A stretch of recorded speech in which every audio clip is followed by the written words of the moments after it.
ওইভাবে নামাজ পড়ো যেই নামাজের মধ্যে আছে মনোযোগ, ওই নামাজ পড়ো যেই নামাজের মধ্যে আছে ভয়।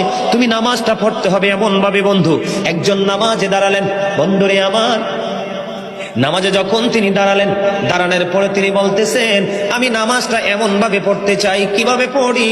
ওই আমি নামাজটা এমন ভাবে পড়ি, যখন আমি নামাজে দাঁড়াই আমার কাছে মনে হয় আমি ফুলচেরাতের পোলের উপর দাঁড়িয়েছি। একটু যদি নড়বড় হয় আমি জাহান্নামে নিক্ষিপ্ত হব। তার মানে হলো আমি এতটাই মনোযোগের সাথে নামাজ পড়েছি যেন আমার নামাজটা বিন্দু পরিমাণ কোনো আংশিক ভাবে যেন অগ্রহণযোগ্য বলে আল্লাহর কাছে গৃহীত না হয়। তিনি বলতেছেন আমার কাছে মনে হয় রে এটা আমার জীবনের শেষ নামাজ।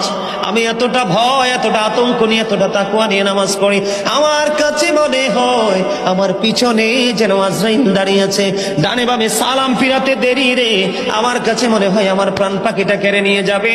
আমি যখন নামাজে দাঁড়াই আমার কাছে মনে হয় আমি যেন বাইতুল্লাহর সামনে দাঁড়িয়ে আছি। আমার কাছে মনে হয় আমার ডান দিকে জান্নাত অবস্থিত, বাম দিকে আমার জাহান্নাম অবস্থিত। এমন তাকওয়া ভয় নিয়ে নামাজে দাঁড়ায়, আর ওই নামাজের জন্যই রয়েছে বড় সফলতা। বলুন না সুবহানাল্লাহ।